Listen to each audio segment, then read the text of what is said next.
అదిగో అదిగో భద్రగిరి.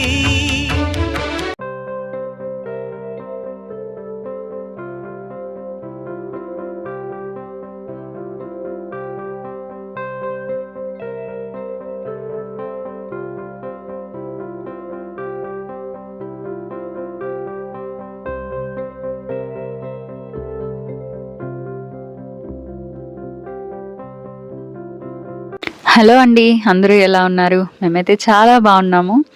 సో ఈ వీడియోలో మీరు చూడబోయేదైతే భద్రాచలం టెంపుల్. సో చాలా ఎగ్జైటెడ్, అలాంటి ఫీలింగ్ అయితే ఉంటుంది నాకు. ఎందుకంటే చిన్నప్పటి నుంచి ఉన్న మెమరీస్నే కదా మనం ఎక్కువగా కంటిన్యూ చేయాలి, ఇంకోసారి గుర్తు చేసుకోవాలి అనుకుంటాం.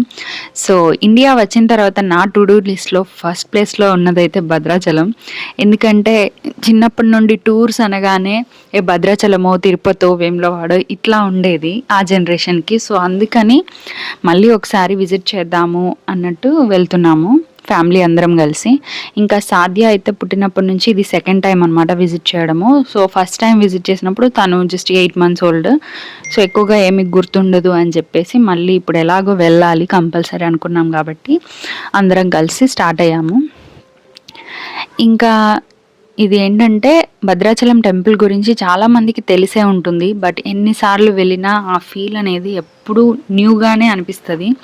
17th century నుంచి ఉన్న టెంపుల్ కదా, సో అట్లాంటి ఫీలింగ్ తప్పకుండా ఉంటుంది.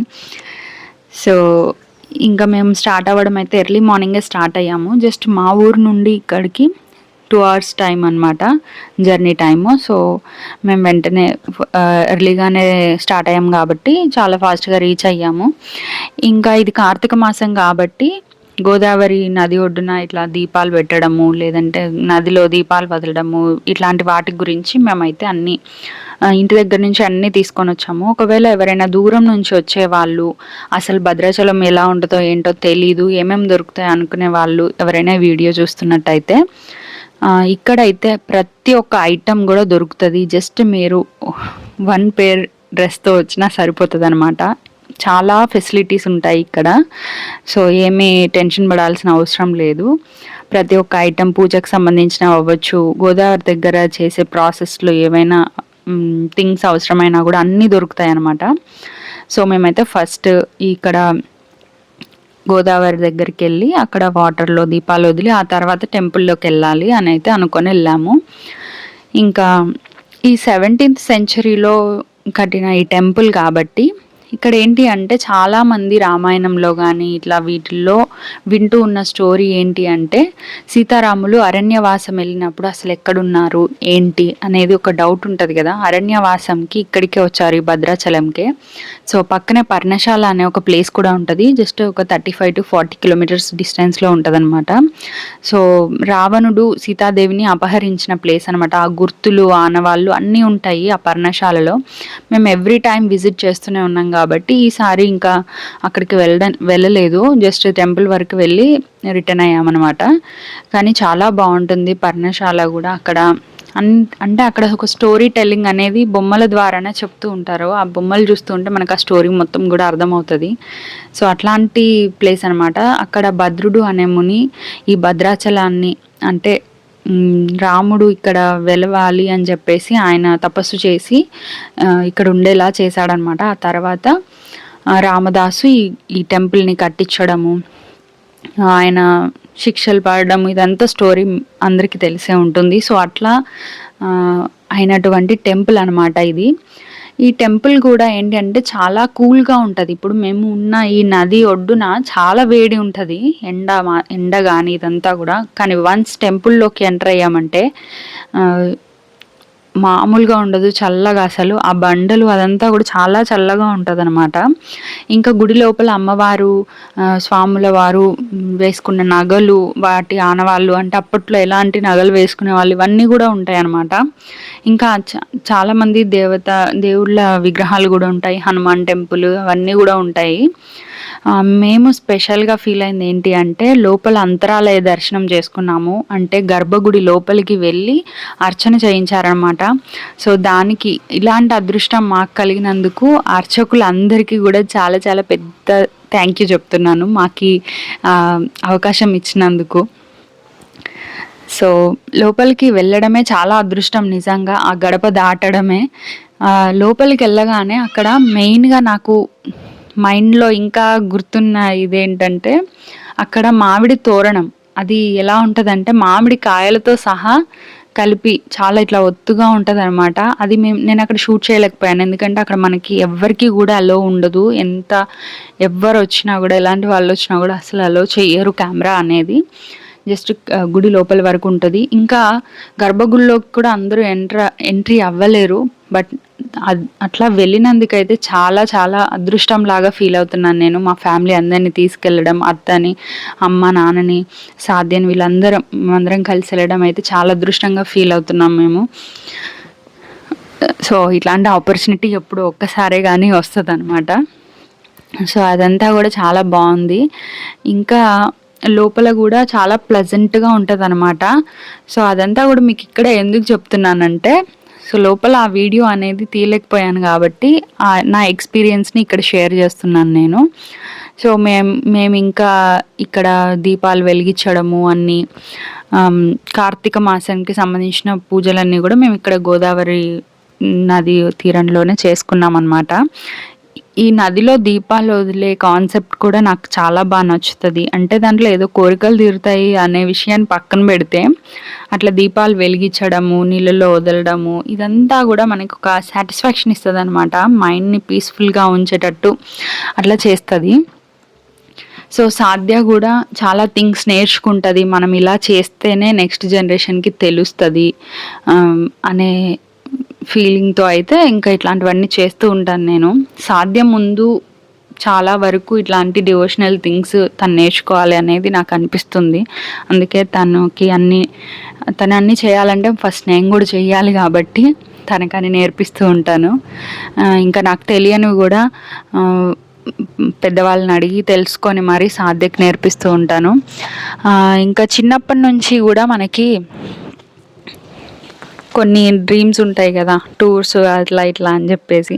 చిన్నప్పుడైతే ఇంకేముంటుంది, టూర్ అంటే తిరుపతి, వేములవాడ, భద్రాచలం ఇలాంటివి. అంటే ఇంకా దగ్గరగా మాకు ఉన్నందుకు చాలా హ్యాపీనెస్.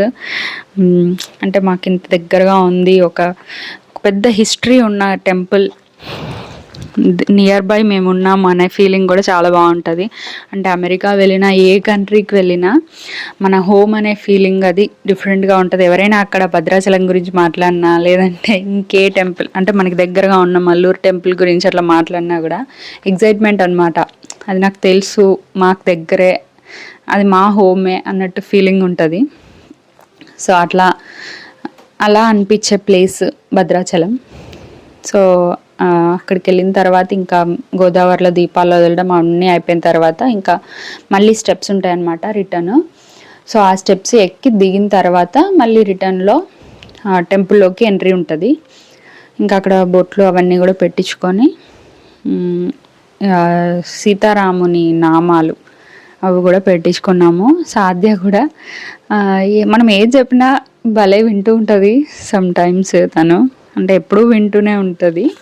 కొన్నిసార్లు మరీ ఎక్కువ ఇరిటేషన్ ఉన్నప్పుడు మాత్రమే అల్లరి చేస్తుంది తప్ప చాలా బాగుంటుంది. ఇంకా ఇవన్నీ పూర్తయిన తర్వాత మేము టెంపుల్లోకి ఎంట్రీ అవుతున్నాము. ఇదే మెయిన్ ఎంట్రన్స్ అనమాట. ఈ టెంపుల్కి 3 ఎంట్రన్స్లు ఉంటాయి.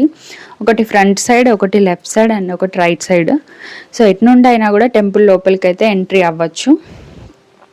అంటే ఒకటి ధర్మ దర్శనం అని, ఒకటి స్పెషల్ దర్శనం అని, ఒకటి అంతరాలయ దర్శనం అని, ఇట్లా 3 టైప్స్ ఉంటాయి అన్నమాట. సో లోపలికి ఎంట్రీ అయిన తర్వాత ఇక్కడ ఉండే ప్లేసెస్ ఇవి. సో దర్శనం తర్వాత ఈ వీడియో అనమాట. మధ్యలో దర్శనం జరిగింది మాకు. సో అక్కడ వీడియో తీయలేదు కాబట్టి నెక్స్ట్ ఇక్కడ దమ్మక్క అనే ఆవిడ దేవుణ్ణి సీతారాముణ్ణి తాటి కాయలతోటి పూజించేది. అంటే మనకి ముంజకాయలు అంటాం కదా, వాటితో పూజించేది అనమాట, తాటి పండ్లతో. ఇక్కడ పైన పెళ్ళిళ్ళు కూడా చేసుకుంటారు. కరెక్ట్గా మేము వెళ్ళిన టైంలో ఒక పెళ్ళి జరుగుతుంది అనమాట. సో అది మీరందరూ ఒకసారి చూస్తారని చెప్పి నేను అది వీడియో క్లిప్ తీసుకున్నాను. సో పెళ్ళిళ్ళు జరుగుతాయి, ఇంకా పెద్ద పెద్ద పూజలు, భజనలు అన్నీ చేస్తూ ఉంటారు. ఇంకా ఇక్కడ ఒక గోకులం కూడా ఉంది.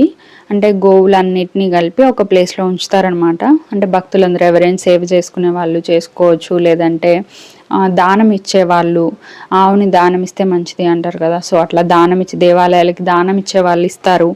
ఇంకా ఫీడింగ్ చేస్తారు, అంటే ఇక్కడున్న దానానే కొని వాటికి పెడుతూ ఉంటారనమాట. సో ఇక్కడ అంటే గుడి ఎంట్రీ అయ్యే ముందే ఇది ఉంటుంది. సో సాధ్య అయితే చాలా ఎగ్జైటెడ్, ఎందుకంటే తనకి చాలా ఇష్టము ఈ దూడలు ఇవి అన్నీ కూడా. అసలు భయపడదు, తనకి చిన్నప్పటి నుంచి వీటి మధ్యలోనే తిరుగుతూ ఆడుకుందనమాట. సో అట్లాంటి ఎక్స్పీరియన్స్, అవి ఏం తింటాయి ఏంటి అవి కూడా అన్ని డీటెయిల్స్ చెప్తుంది. ఇంకా శ్రీకృష్ణుడి గురించి, విఘ్నేశ్వరుడి గురించి, సీతారాముడి గురించి అన్ని స్టోరీస్ కూడా తనకి తెలుసు. కొన్ని వీడియోస్లో వీలైతే నేను కొన్ని షార్ట్ వీడియోస్లో తన స్టోరీ టెల్లింగ్ని కూడా పెడతాను నెక్స్ట్ కమింగ్ వీడియోస్లో, చూడండి. ఇంకా తర్వాత దర్శనం అవన్నీ అయిపోయిన తర్వాత మేము మళ్ళీ కిందకు వచ్చామన్నమాట. అంటే ఇది మొత్తం కూడా ఒక కొండ పైన ఉంటుంది, భద్రాద్రి కొండ అనమాట. ఆ కొండ పైన ఈ సీతారాముల దేవస్థానం అయితే ఉంటుంది. ఇంకా బయటికి రాగానే ఇక్కడ ప్రసాదాలు మనకి ఇస్తూ ఉంటారనమాట. టోకెన్స్ అవి తీసుకొని లడ్డు, పులిహోర ఇట్లాంటి ప్రసాదాలు తీసుకోవచ్చు. సో ఇంకా బయటికి రాగానే, అక్కడ నుండి బయటికి రాగానే షాప్స్ ఉంటాయి అన్నమాట. ఇక్కడ స్పెషల్ ప్లేస్ ఏంటి అంటే ఒక చెట్ల మధ్యలో, చాలా పెద్ద పెద్ద చెట్ల మధ్యలో అటు ఇటు షాప్స్ ఉంటాయి. నేను అవి క్లిప్పింగ్ తీయడం మర్చిపోయాను, ఎందుకంటే అవన్నీ చూస్తూ కొనుక్కుంటూ మర్చిపోయాను అనమాట. ఇంకా ఫైనల్గా లాస్ట్కి అన్నదాన సత్రం ఒకటి ఉంటుంది ఇక్కడ, దాంట్లో భోజనం చేస్తే కూడా చాలా మంచిది అని విన్నాను. సో అందుకని మేము కూడా అక్కడికి వెళ్ళాము. So thank you so much for watching this video.